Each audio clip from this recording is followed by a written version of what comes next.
Namaste. Hello and a warm welcome.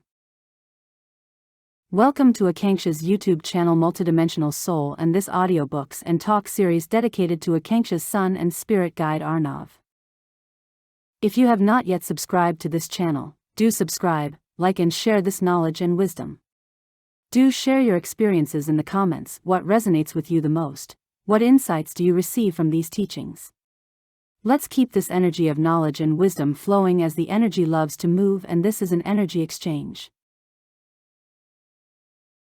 Remolding Your Life by Paramahansa Yogananda. Today's subject is a very important one. Everything you hear this morning, you should strive to remember and put into practice. It is so easy to be inspired momentarily and then forget much of what you heard. That is why I often employ repetition, for to penetrate the hard core of human consciousness, a truth must be repeated again and again. By such review, it gradually becomes a habitual part of one's thoughts.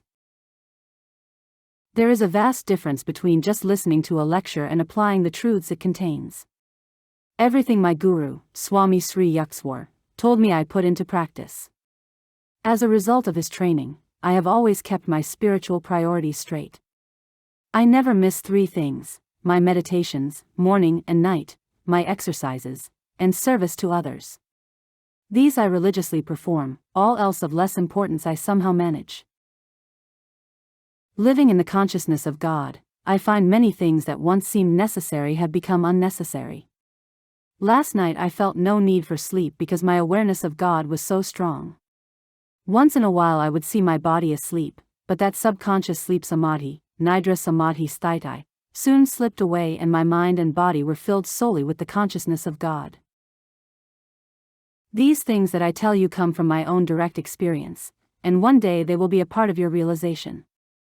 Through Him whom I perceive within, it is possible to transmit to those who are in tune the light of God that is in me. It is not I, but He who is in me whom I extol. Just as the wealthy man can bestow his fortune on his worthy children, so it is possible for the man of spiritual wealth to bequeath his divine riches to those disciples who follow his example. This is true of all great masters. There are many instances of this transmission of spiritual consciousness, such as the mantle of Elijah that fell on Elisha, and the Holy Ghost imparted by Christ to the faithful 11 of his 12 close disciples. Many come to the spiritual path, but it is those who remain steadfast to the end who will enter the kingdom of heaven. True devotees, those who see that the murky paths of this world all lead to disillusionment, steadily pursue God, never doubting Him. It doesn't matter whether He answers or not. The devotee inwardly prays, "Lord, Thou knowest I am coming, so I care not when Thou wilt reply to me. Though I am undeserving of Thy response, yet Thou canst not refuse me when the time is right." As soon as God is convinced that you are in earnest and nothing can turn you away from Him, then through the Guru He gives you the final realization. The Guru transmits to you the light of God that flows through him. Perhaps you thought you would never know such a blessing. That supreme experience I received from my Guru. He gave me by his touch what I could not attain by the power and effort of my meditations alone. Beginning with this new year, make firm spiritual resolutions. I have made a few myself and pray with all my heart that with the blessing of the Father and Gurudeva I will carry these through. Life is a matrix of consciousness. We are made of the matrix of consciousness. All life was spumed out of the one source of the river of consciousness. Your individualized consciousness is thus the very foundation of your existence. All of your thoughts and actions are bubbles and droplets of the river of consciousness. The seemingly solid body is actually a mass of electromagnetic currents. Its electrons and protons are condensations of the relative positive and negative creative thoughts projected by God, which I call thoughtrons. All creation derives from these thoughtrons, the consciousness of God. What is the difference between black and white? They are two contrasting thoughts, each frozen into its particular concept, that is all. For example, black horses and white horses in a dream are nothing but different crystallizations, relativities of the dreamer's one stream of thought. In the ultimate sense, then, all things are made of pure consciousness, their finite appearance is the result of the relativity of consciousness. Therefore, if you want to change anything in yourself, you must change the process of thought that occasions the materialization of consciousness into different forms of matter and action. That is the way, the only way, to remold your life. The tenacity of habits. I can give a directive to my mind and it will at once react or behave accordingly. Most people who make up their minds to stop smoking or to stop eating so many sweets will continue with those actions in spite of themselves. They do not change because their minds, like blotting paper, have soaked up habits of thought. Habit means that the mind believes it cannot get rid of a particular thought. Habit, indeed, is tenacious. Once you perform an action, it leaves an effect or impression on the consciousness. As a result of this influence, you are likely to repeat that action. After several repetitions, that inclination is so strengthened that the action becomes a habit. In some people, just one act is enough to form a habit, because of a latent predisposition from past lives. The mind may tell you that you cannot free yourself from a particular habit, but habits are nothing but repetitions of your own thoughts, and these you have the capacity to change. The nature of habit can be understood by this analogy. Clay can be molded into a vase, and while the clay is still soft, it is easy to change the form of that vase again and again. But once it is fired in an oven, its shape becomes firmly set. So, it is with your consciousness. Your thoughts are molding your actions, and your mental convictions from the repetition of those actions is the fire that hardens the thoughts into unyielding habit patterns. Why are the faces of all of you different? Because your minds are different. Your habit patterns of thoughts have molded not only your mind but also your body. You have probably noticed that some thin people might eat 5 meals a day and yet never gain weight. And some heavy people may eat very little and yet become heavier. Why? The former, sometime in a past life, established the thought in their consciousness that they were thin, and in this life they brought that thought and tendency with them. No matter what they do, they never grow fat. It is the same with obese persons. In past lives, they left this world with the consciousness of being fat, and they brought the seed of that thought into their present existence. The whole physiology of the body responds to these karmic seed tendencies. If you want to change your constitution, then you have to say, "It is I who thought myself into being thin, or heavy or sickly. Now I will myself to be robust, or whatever you so desire." If you get rid of the thought that has made you other than you want to be, you will see the body change. I can maintain my weight, or as easily be thin at will. My trouble as a youth was that I was too thin. Master, Swami Sri Yukteswar, cured me of that consciousness, so ever since I have preferred to be heavier. Old age is a state of mind. Most people are psychological antiques, they never change, year after year always the same. Everyone has self-limiting idiosyncrasies. These were not put into your nature by God but were created by you.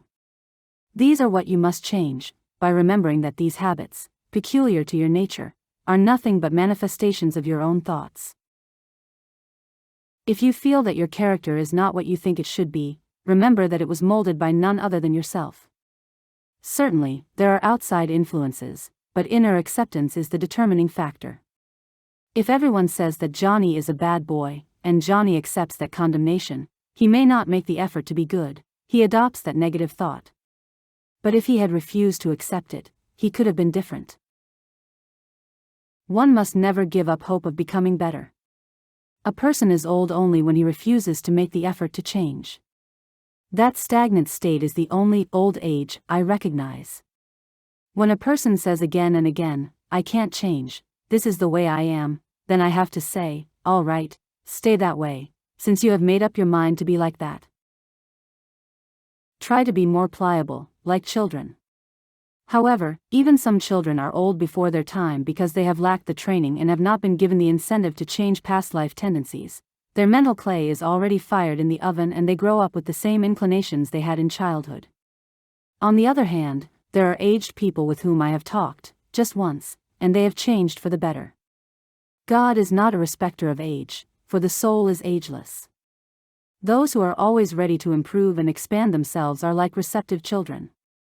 Those who grow in understanding become more childlike. The great masters are like that. To be childlike doesn't mean one is wishy-washy. I am not afraid of anything in the world. No one can intimidate me. I live for God and truth, and I love everyone. If someone misunderstands me, I try to establish understanding. But if I cannot change that person, neither can I be moved by his bad behavior. If a non-understanding person has made up his mind against you, why should you change in order to please or placate him? Stand by your principles when you are right and be willing instantly to change yourself when you are wrong. Willpower is the instrument of change. If you have molded clay into a vase and fired it, and now you want to make that object into a tray, you cannot do so. But you can pulverize the vase and add that powder to fresh clay and then form it into a tray. Likewise, when a bad habit is fixed in your mind and you want to change it, you will have to use your strong will to pulverize that habit and absorb it into fresh, pliable good actions that can be remolded to the desired image. Strong will means strong conviction. The minute you say to yourself, I am not bound by this habit, and mean it, the habit will be gone. Look within and determine your main characteristics. Some love to write, or compose music, or dance, others enjoy finance and economics, and so on. Unfortunately, some love to gossip, and others to fight. Don't try to change in yourself what is good. But those things you do against your will, and that make you unhappy after you have done them, are what you want to get rid of. How? Affirm with conviction, before going to bed and on arising in the morning, I can change. I have the will to change. I will change. Hold to that thought throughout the day and carry it with you into the subconscious land of sleep and the superconscious realm of meditation. Suppose your problem is that you frequently get angry and afterwards feel very sorry for having lost your temper. Every night and morning make up your mind to avoid anger and then watch yourself carefully. The first day may be difficult, but the second may be a little easier. The third will be easier still. After a few days you will see that victory is possible. In a year, if you keep up your effort, you will be another person. In my childhood, I used to get angry at injustices.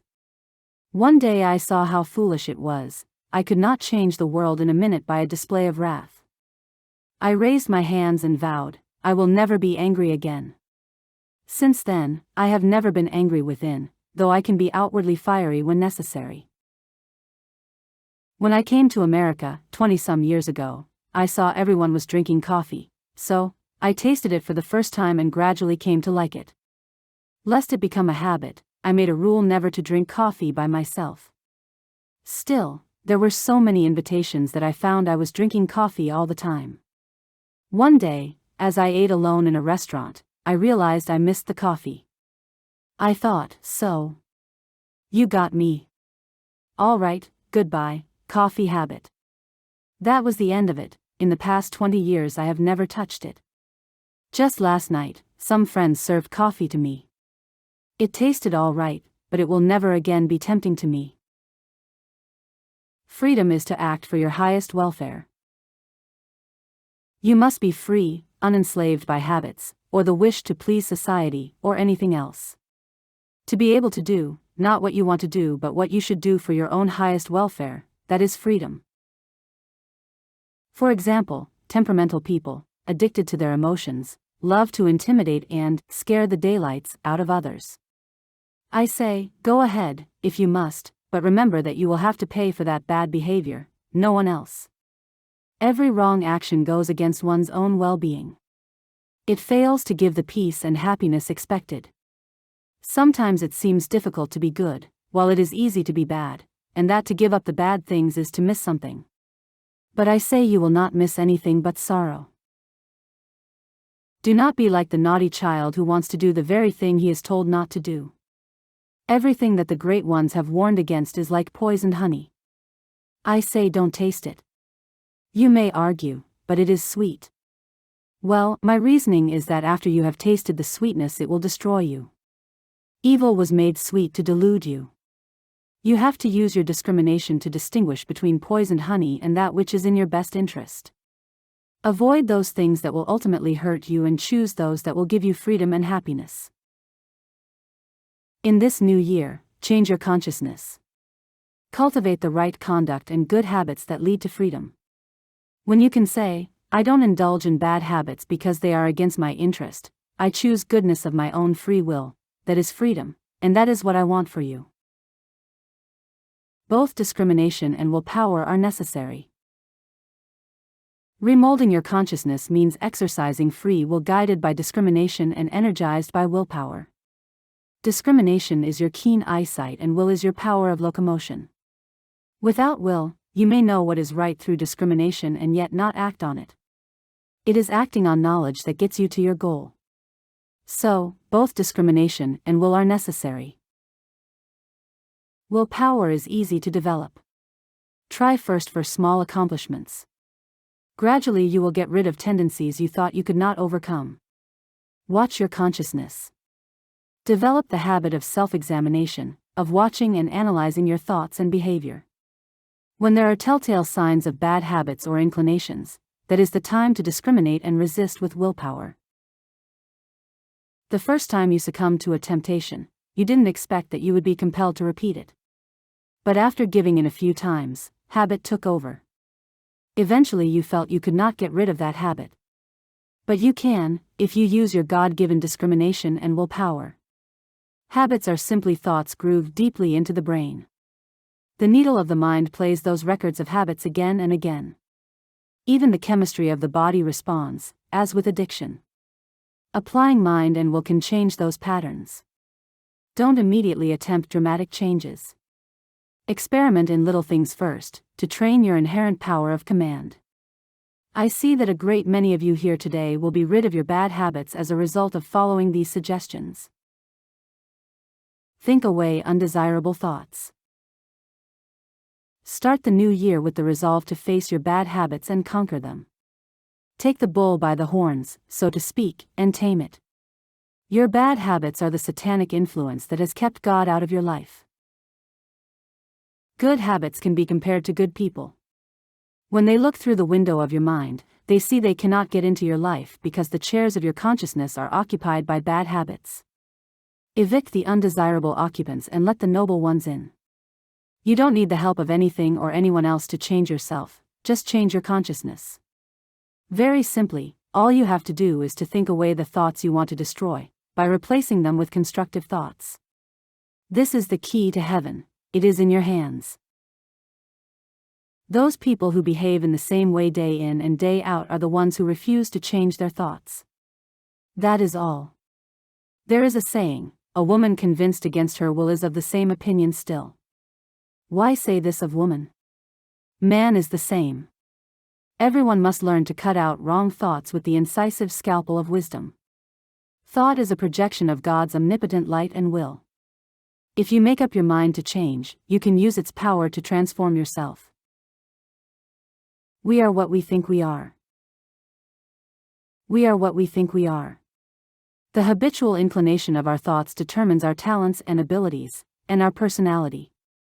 Thus, some think they are writers or artists, industrious or lazy, and so on. What if you want to be other than what you presently think you are? You may argue that others have been born with the special talent you lack but desire to have. This is true.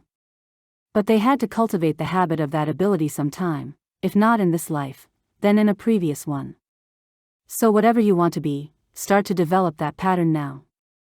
You can instill any trend in your consciousness right now, provided you inject a strong thought in your mind, then your actions and whole being will obey that thought.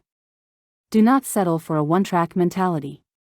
You should be able to succeed in any profession or do anything you put your mind to. Whenever others told me I would not be able to do a thing, I made up my mind that I could do it, and I did.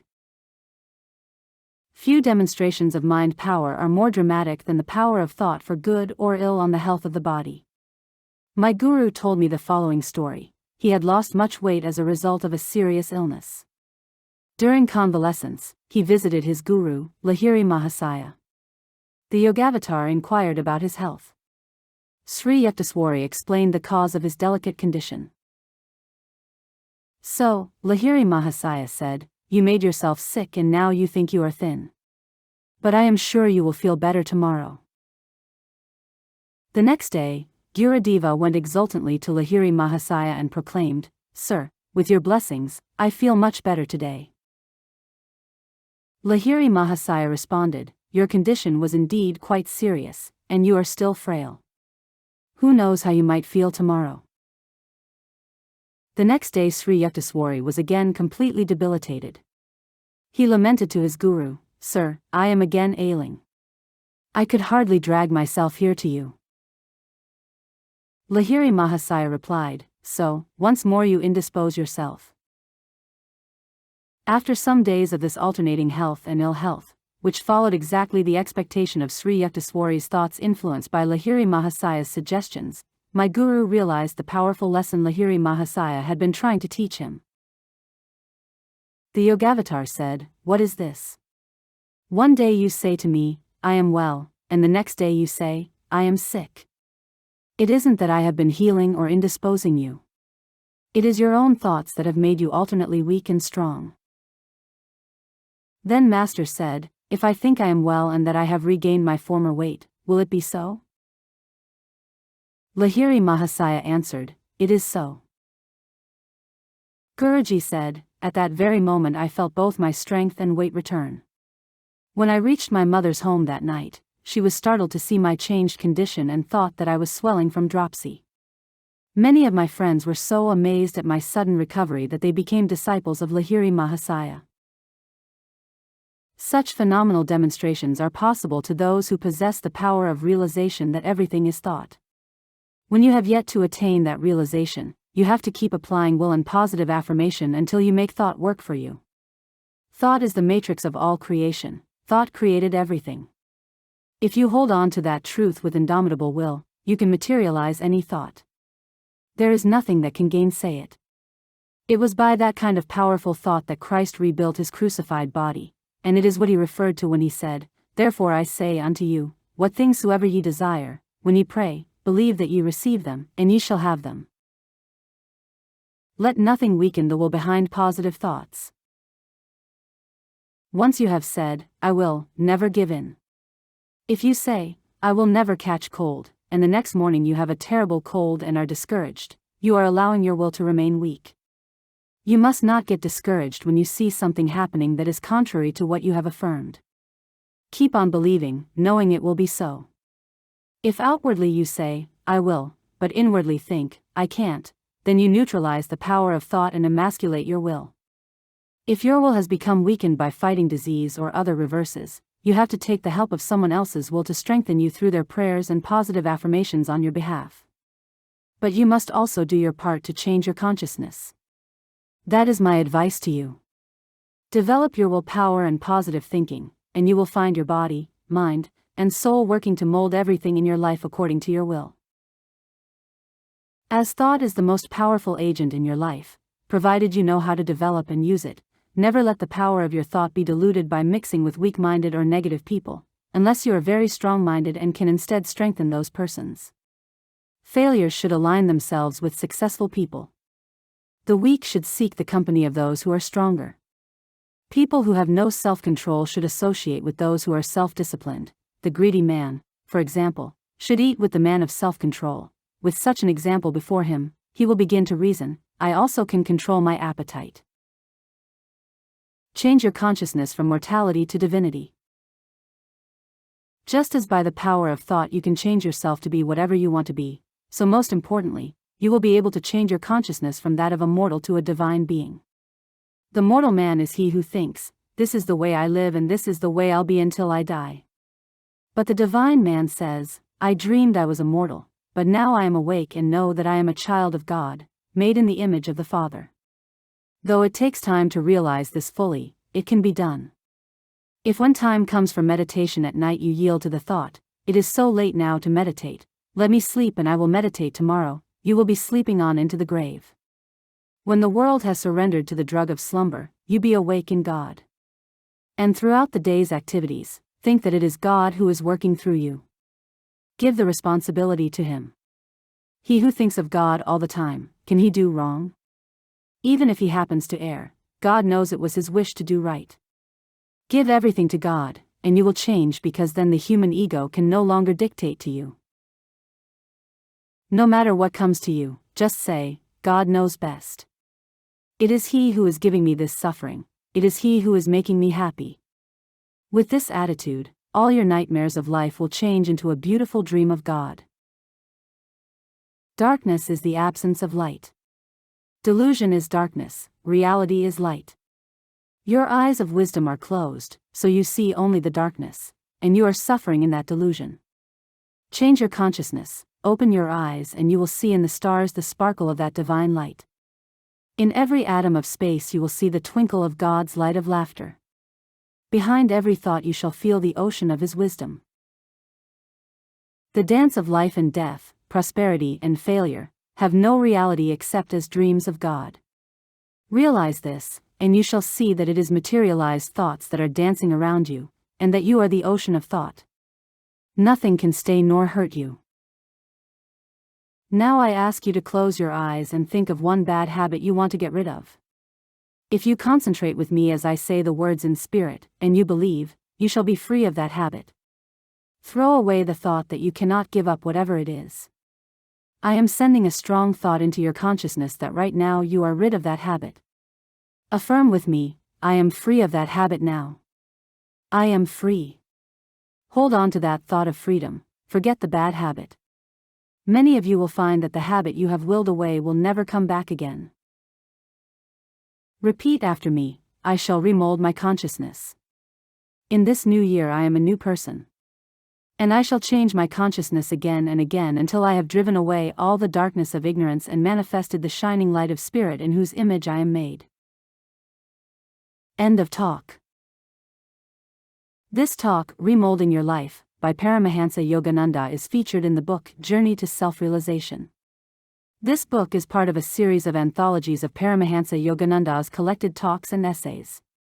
This talk was given in the Self-Realization Fellowship Temple, Hollywood, California, January 3, 1943. Thank you for tuning in and soaking in all the knowledge and sharing it with others. Namaste. This is a series of audiobooks and insightful lectures brought to you by Akanksha, dedicated to exploring timeless wisdom and spiritual teachings. Each recording is generated with love, honoring my journey and my connection with higher guidance, especially in tribute to my son Arnav, who now guides me from beyond. May these words awaken the divine love within you, bring you peace and inspiration on your own path, and may divine light within shine bright. May whatever merit arises from these readings be for the benefit of all sentient beings. Namaste.